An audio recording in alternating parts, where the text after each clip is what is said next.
Welcome, everyone, to the Thursday edition of Fair Territory. I'm Ken Rosenthal here with Alanna Rizzo, as always, coming to you, at least for me today, live from Baltimore, where I am back in my old stomping grounds for tonight's Astros-Orioles game. That will be live on Fox at 7:10 or so. But Alanna, we've got a ton to talk about. And considering that Mr. Judge is on a 60-homer pace after hitting two more last night, let's start with the AL MVP race. I think we should, Ken. Good to be with you as always. Don't forget to get your questions in. Load up the chat for Grillin Ken. And I tell you what, Aaron Judge, there is always something to be said about the way that he goes about his business. But Kenny, he could very well be on his way to an AL MVP award. He definitely could. And what's interesting to me about this race, and it is a race, let's get that right out there to start with, is that fans in Kansas City will say, well, there's no choice but Bobby Witt Jr. And fans in New York will say, no, it can't be anyone but Aaron Judge. Actually, both answers are correct. They're both having amazing historic type seasons. And I want to show you a statistical comparison. Right now, Judge is the clear front runner. And he's a clear front runner for a couple of reasons, but I'm going to show you here why. All right, so you see the numbers. They're kind of comparable in some ways. Judge obviously leading in on base and slug and home runs. He dwarfs Bobby Witt Jr. OPS plus. This is the park adjusted stats. So this is for all the people who are saying, hey, man, Aaron Judge benefits from playing at Yankee Stadium. It's a much bigger deal for him than playing in Kansas City for Bobby Witt Jr., a bigger advantage.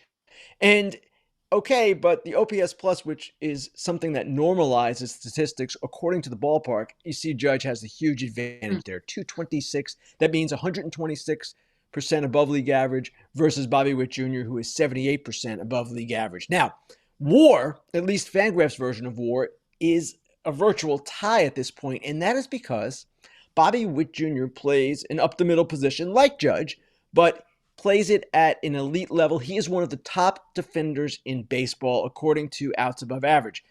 Judge is a good center fielder. He's not a great center fielder. Actually, in some measures, he's a below average center fielder. Now, people are going to say, okay, this is going to be a New York bias type of thing. Guess what?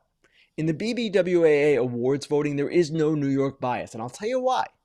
Because each city in the American League, each city in the National League, there are two votes from each chapter, each BBWA chapter. So Kansas City votes are valued as much as New York votes, and every city, every team in the league is represented by two voters. So I would expect at this point, Judge, 60 home run pace. My gosh, he's playing on a team that, yes, has Juan Soto, well, Bobby Witt doesn't, but man, it's hard to deny what he's doing.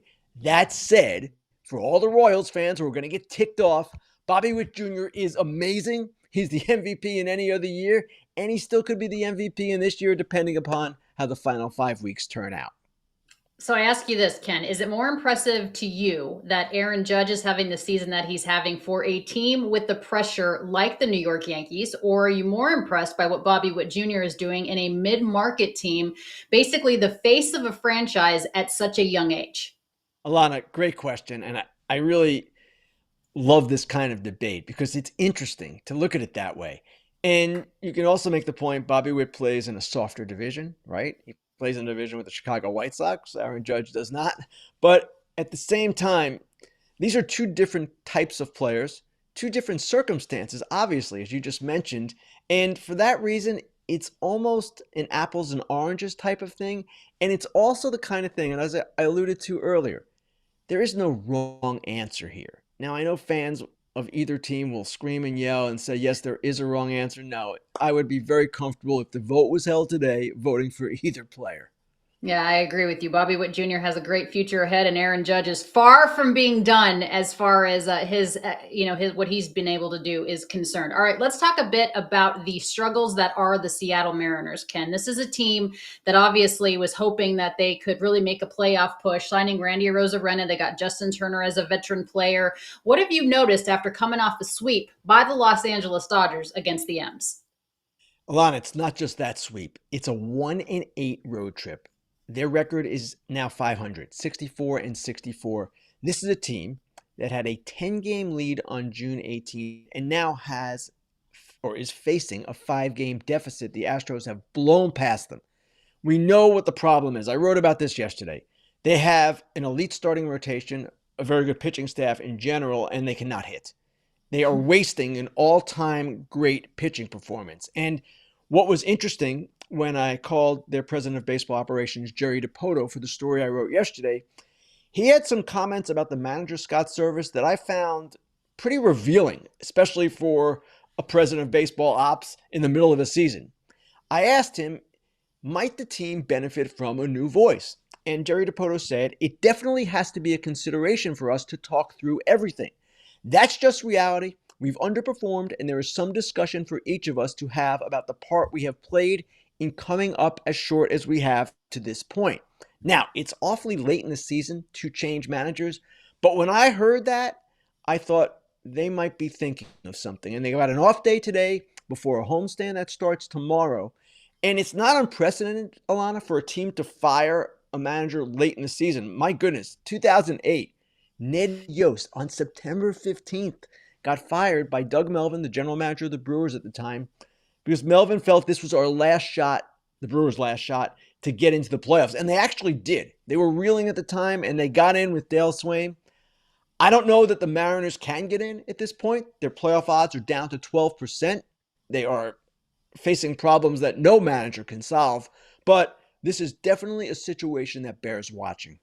It would be interesting too, Ken, to see who the interim manager would be if, in fact, they let Scott Service go. More on that as we pay attention to what's happening there in Seattle. But Blake Harris had an interesting tweet. He said, "It really is crazy how if the Mariners just had like the 15th best offense in baseball, they'd be a World Series favorite. This rotation in a postseason series would be nuts." Now, Jerry Dipoto, the general manager, Ken, you know better than anybody that he loves to make trades. Are you surprised that the offense has been as lackluster as it has been really the entire season, even with the additions at the trade deadline?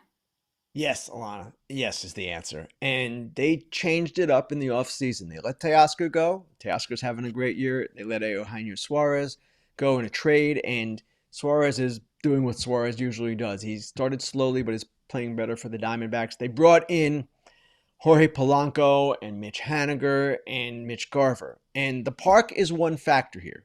That park is offense suppressing. At the same time, it's not new that it's like that. And this is Dipoto's, let's see, ninth full season. They've made the playoffs once. So if they indeed fire the manager, then the focus becomes quite naturally on the general manager. And it's a situation, as you said, that bears watching because I would say as flat as they looked on that road trip, as poorly as they played, 1-8 against the Pirates, Tigers, and Dodgers. It wasn't just the Dodgers and two other contenders. It was the Pirates, Tigers, and Dodgers. That was cause for alarm. And it looks like the frustration, Ken, is boiling over. Maybe not just in the front office, but you see what happened with Randy Arozarena, obviously, in the game, benches clearing there. I mean, this is a testament to the fact that the clubhouse seems to be fracturing a little bit as well, that they're just as equally frustrated with the performance as perhaps the front office is. I'm sure they are. I'm sure the players are really frustrated. And they're not going to say it publicly necessarily, but when every night you're lucky to score 3 runs. 3 is seemingly their maximum on most nights. It's a real problem. And it's a huge problem against the resurgent Dodgers offense. Now that Muncy is there, now that Edman is there, you see the little tiff last night between Arozarena and Flaherty. I don't know that I would make much out of that. But yeah, Alana, there's no question. You've seen this. You've been around teams. When they're losing, when they're going badly, fractures do take place. Yeah, postseason last year for the first time in what, 21 years or something like that, with an early exit as far as the Seattle Mariners go. They're likely going to miss the 2025 postseason. All right, changing gears now a little bit to a guy that I tell you, Ken, I call him a two-nation treasure. Joey Votto officially announcing his retirement after a tremendous career. 17 season in Major League Baseball, primarily, of course, with the Cincinnati Reds. This is a guy that has just made the game better. What is your lasting impression of Votto? Unique personality, unique player. And there's going to be some question about the Hall of Fame. There always is when a player retires. It's not going to be much of a question for me, and I believe for most voters. He is kind of a product of this era. He is an on-base guy and a player who led his league in on-base percentage 7 times. Let's look at his career numbers, Alana, just to get an appreciation for what Joey Votto accomplished. 294 batting average, 409 on base, 511 slug, OPS plus 44% above league average. That's pretty darn good. 2,135 hits, 356 home runs, the 7-time leader in OBP, as I mentioned, and the 2010 NL MVP. And just as notable about Votto, and Alanna, you experienced this perhaps more vividly than anyone, his personality was something special, and he had a unique view of his responsibility as a player. He had a unique view of the game, and we all loved him for it.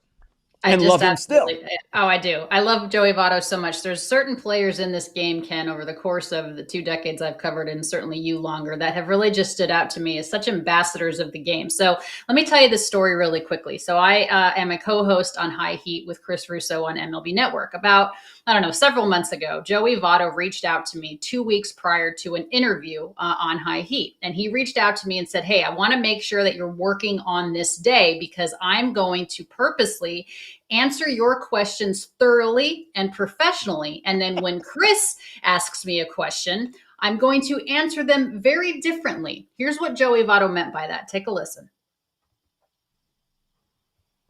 A couple of months ago, you said that Zach Greinke and I are a hall of very good ball players. I think Zach and I would agree. You may be right. But I get the gist of what's going on here. I know what you're doing. You're looking down on us, a couple small market Midwest ball players, just because we're not big city, just like you. Mr. New York City, Sirius XM radio star, Mr. National Television, ESPN star, with your Fifth Avenue ties and your crisp pocket squares, your tailored suits and your polished shoes, and your hair, your perfectly coiffed Broadway hair. Must be nice to sit atop that Madison Avenue ivory tower, looking down on us with those luscious locks. Not everyone can be the next Roger Peckinpah, Mad Dog. You should be ashamed of yourself. I knew for 2 weeks that this was happening. And at first, Chris Russo, the host of High Heat, obviously was like, what in the heck is happening here? And I knew, as I said, the entire time. But the performance, the comedic and acting performance of Joey Votto, that just goes to show you, and he has a tremendous amount of respect for Chris. And it just goes to show you what a great personality he was. But this makes me sad, Ken. Look at what Joey Votto tweeted out last night, too. I guess he was taking an Uber, and the Uber driver asked him, because he was on his way to the ballpark, the Uber driver asked him if he was a player, and he said no. That makes me sad. He's retiring. And you know what? I thought it was really cool. There's the tweet right there from Joey. Driving to the stadium right now, my Uber driver asked, are you a player? I said no. But Joey also mentioned that he wasn't going to go and press the Blue Jays to call him up when he felt he could not perform at a major league level, could not perform to his standard.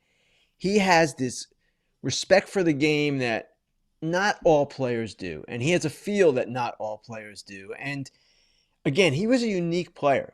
Now remember, there was a lot of controversy about him taking too many pitches, not driving in enough runs.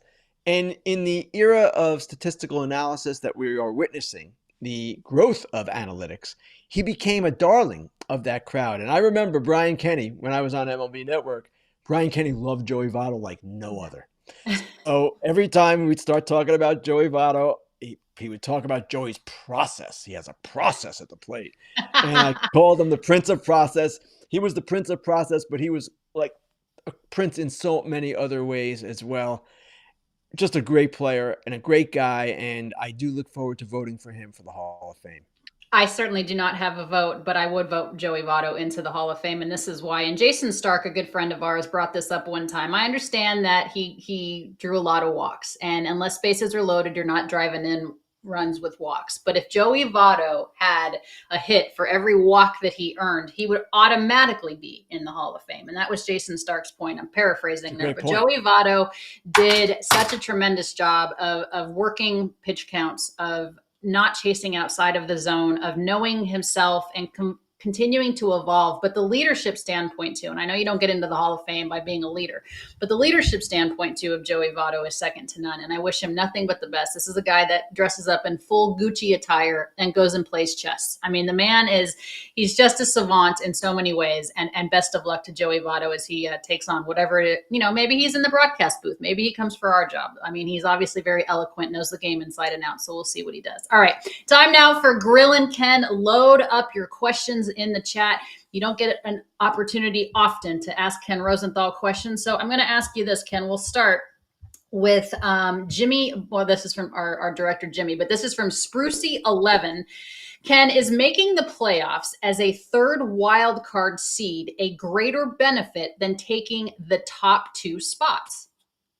This is a question that has arisen under this new format, and it's a good one because you see teams that have struggled after getting the bye and having that time off, and you see teams that, as wild cards, kind of get hot and get going. The Dodgers have been the ultimate victims of this the last 2 years.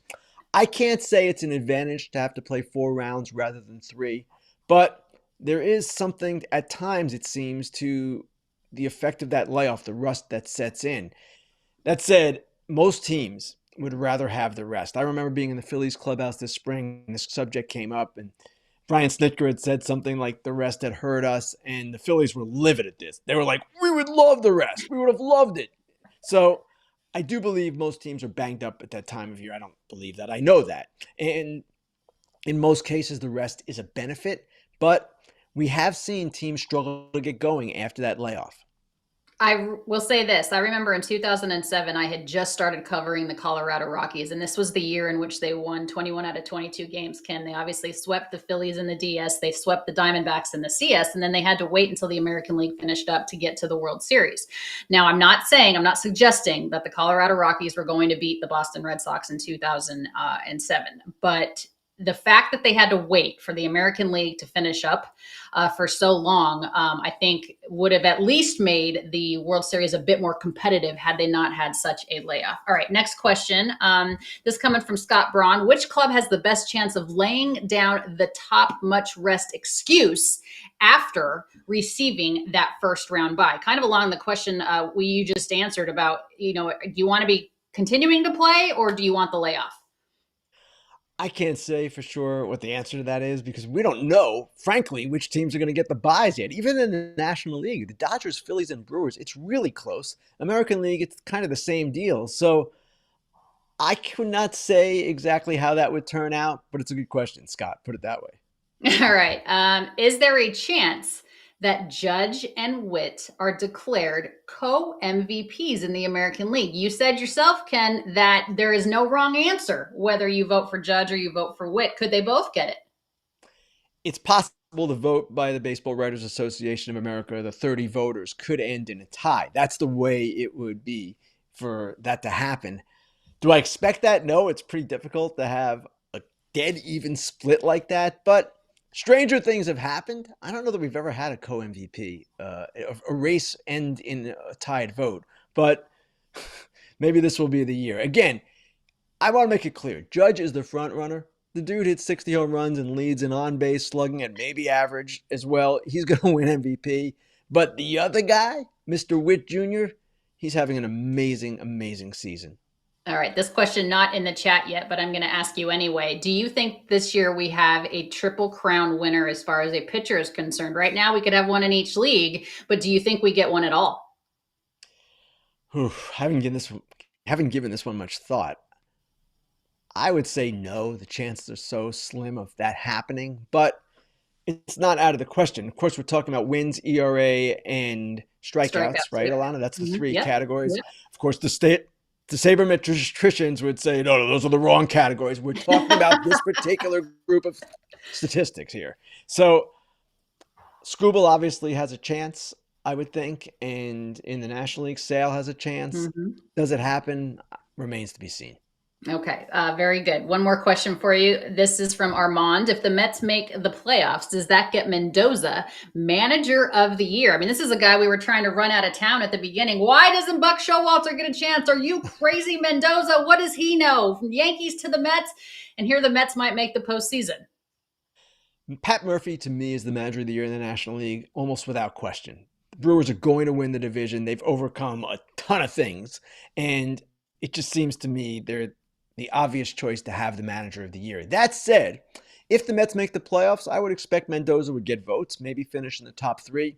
I know he has had some late inning moves that have been head scratching to some in recent weeks, especially, but he has kept that team going.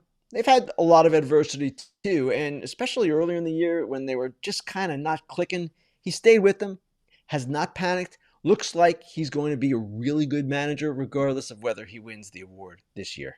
Ken Rosenthal, you are nothing if you are not consistent. You said Pat Murphy on Monday's Fair Territory. You're sticking with it here. All right. You and I look like Hopefully in 3 days I don't change a lot. I mean, hey, some people flip flop all the time. Listen, I don't know. Some people do that. Look, you and I look like we match. We didn't plan this, but I want to thank Viore once again for being such a tremendous partner here on Fair Territory. I love this stuff. I really do.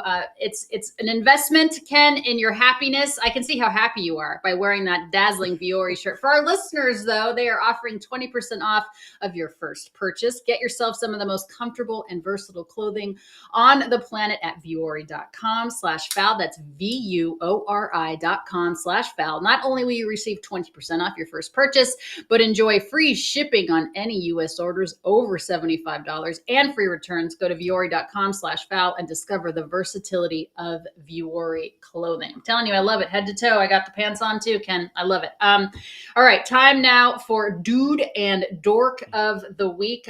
This one was pretty obvious for me, but you go ahead. This is an opportunity for Ken and I to applaud somebody and also give some folks some grief. Who's your dude?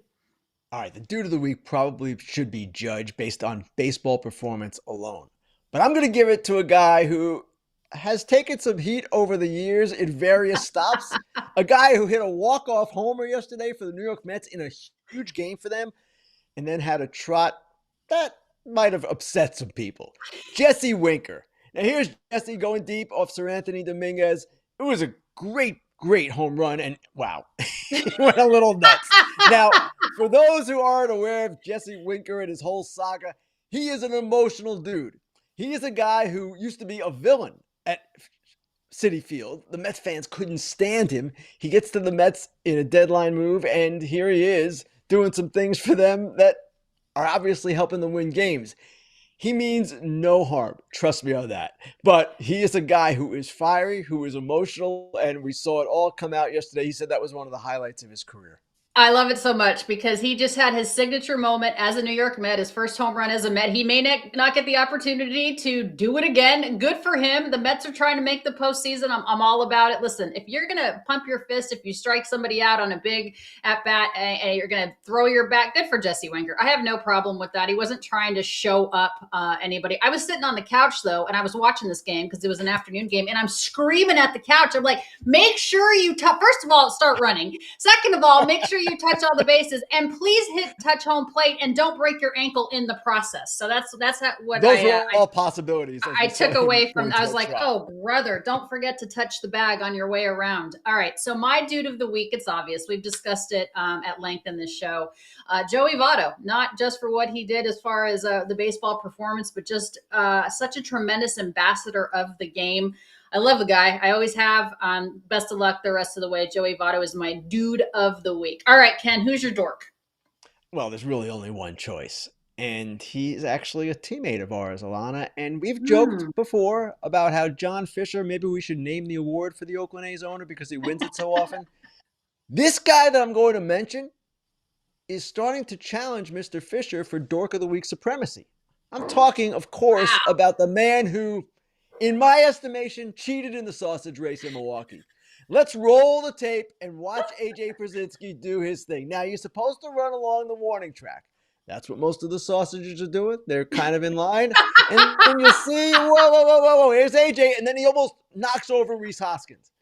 Of course, A.J. proclaims innocence. He always proclaims innocence. He did that his whole career when he would stir it up and then act like nothing ever happened. A.J.'s Dork of the Week. I have to tell you, though, not to defend AJ. I realize that AJ is indefensible. He's indefensible.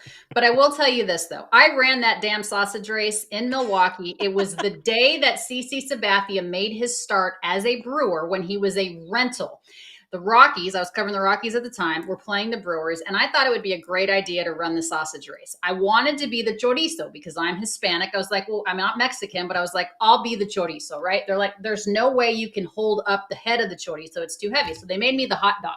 Well, needless to say, they open up the gates and you come out. I literally and figuratively, Ken Rosenthal, was smoked. They were turning around, going up the first baseline. I was barely by the Rockies dugout. I wanted to absolutely disappear. I wanted to go into the Rockies dugout and disappear. They were already taking their costumes off by the time I finished the race. Totally embarrassing. The thing was so dang heavy. It's like someone's standing on your shoulders. You can't move. If you go too far forward, you fall forward. If you go too far back, you fall backward. There's no peripheral vision. So I'm impressed AJ was actually able to run that fast. Again, indefensible, but there you have it. I was the hot dog and I was last. Alanna, I believe yesterday on Foul Territory, AJ was making the case that there were some young college kids who were the other sausages, and what was he to do? Yeah, well, let me tell you, they don't give you any like visitors courtesy either. They couldn't care less. They're like, you're new, we don't care. We're gonna smoke you. All right. So my dude of the week, honestly, and I know it was Joey Votto saying he didn't want the Blue Jays to bring him up if he wasn't big league ready. To me, the Toronto Blue Jays are the dork of the week.